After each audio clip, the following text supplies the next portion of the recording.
All right, so y'all ready for me to read this? Okay. Let's get it. All right, I'm finna read it. So basically where this scene picks up at, real quick, I'm gonna give you a little bit of background on the characters. So Charlotte is a math professor at Georgetown, and Roe, or Monroe, is a contractor who was taking over her father's business after he kind of fell ill. There is an age gap between them. Charlotte is about 13 years or 12 to 13 years older than Roe. Okay, so that's that. They are in obviously completely different lifestyles. Charlotte is a divorcee, and she's had some tragedy in her life, and so she's just kind of like standoffish and everything like that. But Charlotte is the carefree, young, charismatic, charmer who kind of comes in and kind of shakes her world upside down, and kind of helps her find love again, so to speak, in the most unlikely of situations, right? So anyway, this scene right here is a scene where, after Charlotte's friend, or Charlie's friend, told her, she was like, yo, Charlie's friend was like, Ro was hired to do some construction work on Charlie's house, right? And so Charlie basically is asked, Ro and her father's company, they are building a sunroom for her. And so, just like a little extension on the house and everything like that. And so it's Charlie's friend, Vanessa, is like, yo, you know what I'm saying? Like, oh, girl, it's fine. You need to see what it's hitting for. But Charlie is like, nah, I'm not really on that. And, I'm not really into women. Like, she's not like she's straight, but she's not like the kind of, like most women. I say all the time, I say every woman is gay. If you ask me, it just depends on where they are on the spectrum. But like, she's straight. She was married to a man. You know what I'm saying? They had a family and everything like that. And so, she just it wasn't her cup of tea. But she still found herself very much attracted to Ro, because Ro has this kind of like masculine / feminine ambiguity to her, so to speak. All right, so with that being said, I'm gonna get into the kinky, I'm gonna get into this scene real quick. I'm gonna read this scene. So this is her basically telling her best friend that she gave in, and her and Ro basically had they basically slept together, and what Charlie thinks is like a one night stand. She's like, nah, it's just like a one-off type deal or whatever. Okay, so let's get into it. So let me get this straight. You damn near bite my head off for jokingly suggesting hanky-panky with the hot young contractor. Then you turn around, let her smoke my weed, you smoke my weed, and then you proceed to let her fuck your brains out? That sound about right? Charlie lowered her head, unsuccessfully hiding her smile. Yes, she nodded. Shit, break me off a finder's fee then. Vanessa slapped the palm of her hand. Put it right here. Put it right there. 200 should suffice. Viv and Charlie hollered. It was never a dull moment because these were all the friends. So for the record, all the friends are around. So it's Vanessa, Charlie, Vivian, and Tanya, I think, is their other friend, right? Oh, no. Tanya was still overseas. So it says, Viv and Charlie hollered. It was never a dull moment when they all came together. The only person missing was Tanya, the mother hen of the group. She was deployed overseas as a defense contractor. Tanya was a systems analyst who got paid a couple $100,000 a year to analyze systems, or at least that's how Charlie remembers hearing it. She may have left out a few details, but it didn't matter. All that mattered was Tanya would be home in 3 weeks, and they couldn't wait to have her back. Let's get to the juicy stuff, Viv said. How was it? So this is her first time sleeping with a woman. Charlie shook her head. I am not going to tell you the sordid details of my love life. First of all, one sexual encounter does not a love life make. Secondly, I bankrolled your little weed sex party. I know you better come up off some of those dirty deets. Dirty deets? Charlie over enunciated the words. Why is anyone letting you teach their child? Because for the record, Vanessa's off the chain, but Vanessa's also a professor at Georgetown too. And then she goes, because I can code switch with the best of them. Viv laughed. I ignore her. Viv laughed. Ignore her. She instructed Charlie. Listen, I'm a lesbian, and lesbians are all about the details. As I'm sure you found out. I'm not letting you get up from this table without telling us what happened. So take us back 2 nights ago. How did it start? Charlie hid a sinful smile behind her hand, and Vanessa said, tell us, girl, Vanessa urged. Charlie inhaled. It started with a kiss. Now we finna get into the sexy. Rose's eyes narrowed. And you got to read the whole story because I talk about how it got up to this point and then we pause and then it comes back to this. So you got to read the whole story. The whole story is going to be, it's lit. All right. So anyway, Rose's eyes narrowed. Are you flirting with me? That depends. Charlie sat up. Her gaze dropped to Rose's mouth. On what? Charlie smirked. On whether it's working or not. Rose smiled, inching closer. She reached up a hand and tenderly ran the pad of her thumb across Charlie's bottom lip. Her mouth parted slightly at the touch. It's working, she said breathlessly into Charlie's mouth before capturing it with a kiss. As soon as their mouths touched, Charlie imploded inside. Her blood ran warm in her veins. Her clit pulsated with, maybe I should, should I censor this for YouTube? Her pulsated with unintended pleasure. When Rose's hands slipped under the hem of her sweatshirt and gripped the bare flesh of her waist, she gasped. Her heart felt like it was galloping in her chest. Charlie felt alive, more alive than she had in a long time. Without warning, she reversed their positions, shoving Rose down on the chaise. She straddled her and removed her sweatshirt, revealing her broad-clad breasts. Rose's eyes were immediately drawn to the tawny brown mounds.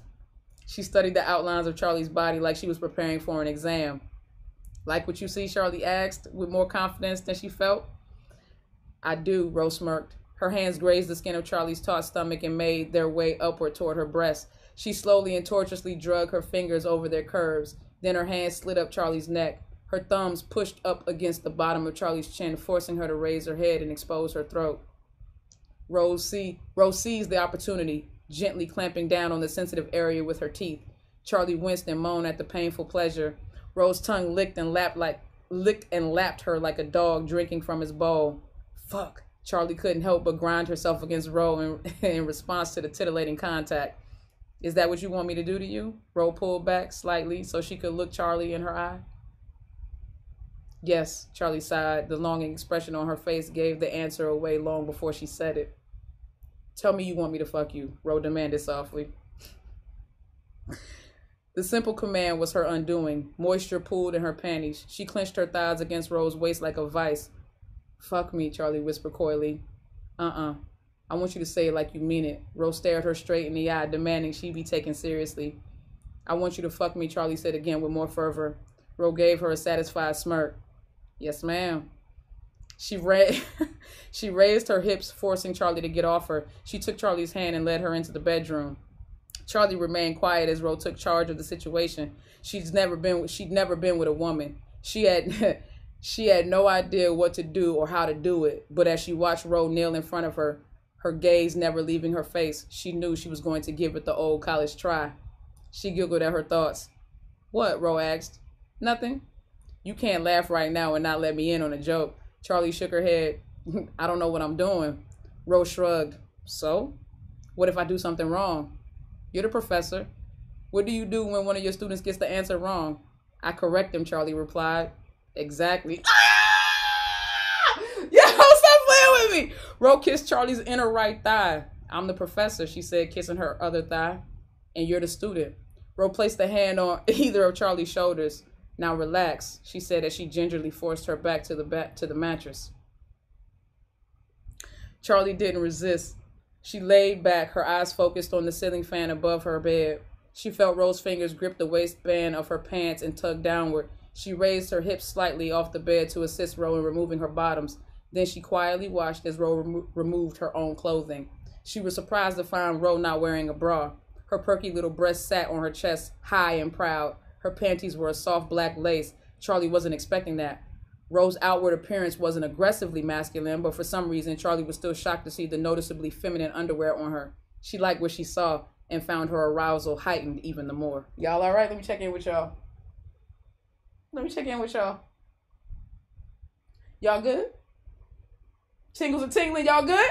Are y'all good? This is her new book that hasn't been released yet. Yeah, this hasn't been released yet. I'm just giving y'all a sneak peek. This hasn't been released yet.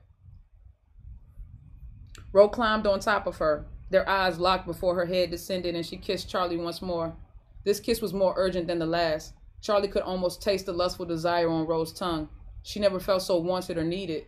Instinctively, her hands cupped Rose's ass. She gave her petite butt cheeks a firm squeeze. Rose gasped and giggled, breaking their kiss. There she goes. She exhaled into Charlie's mouth. Whew! She ran her tongue along the length of Charlie's lips. This time it was Charlie who gasped.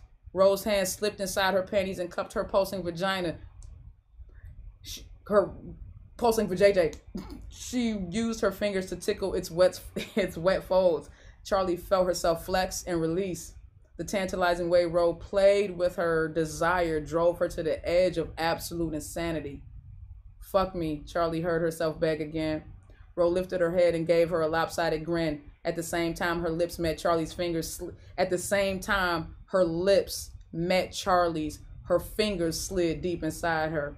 The dual assault was fracturing. Charlie bucked against Rose's hand as it moved in and out of her with expert precision. She found herself on the brink of climax only after a few seconds. Her gut tightened. Her clit throbbed painfully from the enjoyment of her pleasure. The tide of her orgasm rose, and she prepared to be crushed under the weight of its collapse. But before her lust could be sated, Rose pulled her hand away. Charlie's hip continued gyrating like she was fucking a phantom hand. Not yet, Rose whispered, nipping at her chin. Ugh! Charlie growled her displeasure. Scoot back, Rose quietly commanded. Charlie obeyed. She scooted back to the center of the bed. Rose put her hand on each of her knees and gently pushed them apart. Charlie's legs fell open. Rose didn't stand on pretenses. She pushed the fabric of Charlie's panties to the side as she eyed her main prize. The glint in her gaze. Oh, I gotta fix that. The glint in her gaze was mischievous and lustful. You're gonna want to lay back and close your eyes for the next part. I've been told blurred vision and dizziness can occur. Has that never happened to you? Have you ever been you ain't never lost your vision for a second and went dizzy? She gave a rueful chuckle, and before Charlie could fully process what was going on, Rose's mouth covered her vajayjay. Her eyes rolled until the whites showed and her head fell back heavily. Her lower back popped up from the bed like grease in a hot skillet. Her fingers slid through Rose's locks and interlocked at the base of her neck as Rose's tongue began to speak an unholy language to her. She thrust her hips upward with force. Charlie could feel each syllable like her was being eaten in braille. Ew! I'm stopping right there. Like that shit was being eaten in braille? I'm stopping right there.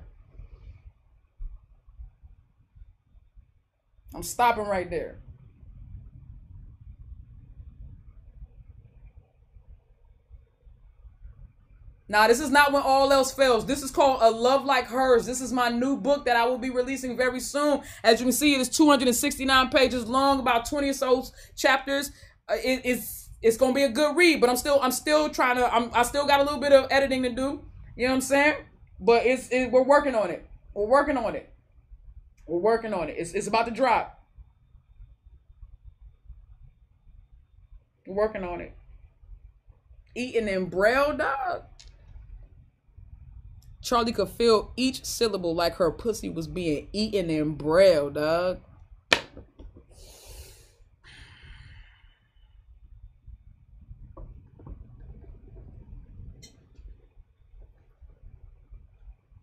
$407 people watching, only 219 likes. Everybody like the live, please, please, please. I would appreciate it. I would definitely appreciate it. I'm trying to tell y'all, look, if I did ever write Ingfa or if I ever got into fan fiction, it would be a wrap. If I ever actually got into fan fiction, could you imagine what I could write for Ingfa and Charlotte?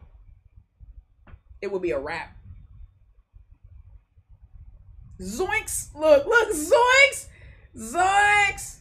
Do one more. I'm trying to see something. Do one more. What? Audio. Y'all want the audio, man? Yo, I just came back. Look. You were not allowed to take my breath. Look, y'all want me to keep reading? I'm gonna read one more paragraph. Rose's intention and actions intensified. Knowing she had Charlie on the brink of collapse, her fingers slipped in and out of Charlie while her mouth simultaneously pleased her. The dual sensation sent Charlie's hormones and nerves into overdrive. Her jaw clenched and her gut tightened. A wave of pleasure starting deep in her gut radiated outward, coursing through her entire body. Her thighs and pussy trembled, exhausted desire. Unexpected tears sprang to Charlie's eyes. She immediately covered her face and moved away from Ro. Hey. Ro stared at her with mild concern. What's wrong? I need you to go, Charlie said from behind her hands. What? Ro touched her knee gently. Why? Charlie pulled her leg away. She drew her knees to her chest, wrapped her arms tightly around them. She glanced at Ro and quickly looked away. Ro recognized the expression. It was shame. Please just go. Charlie rested her chin on her knee. More tears streamed down her cheek. That's it. Wasn't expecting how that didn't end the way y'all expected it to, huh? My books get deep. My books get deep. Oh my goodness. The tears were twofold. The tears were there were tears of pleasure, but there was also tears of sadness and grief and all the other things. There's a lot of emotions going on inside of Charlie right now as she is being pleasured beyond measure. You see what I'm saying?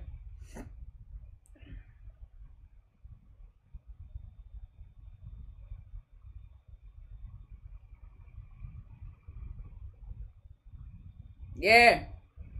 So that's just a little science. That's a little science. Y'all want to see the cover real quick? It's still, this is probably not going to be the finished cover. This is probably not going to be the finished cover, but real quick, this is something like, look at, oh, love like hers. Oh, that's all you get. That's all you get.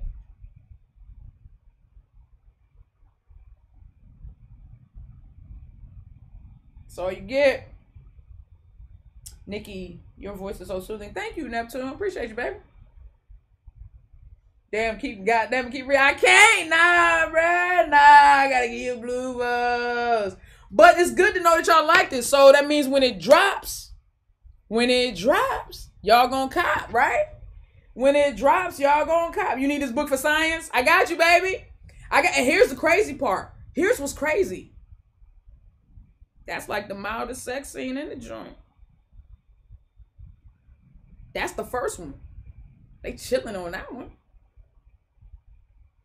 But the story and the story overall, the love story overall is great. One thing I love about my sex scenes, when I write love scenes into a book, it's never just for the sake of like just crass, the gratuitous nature of just having a sex scene.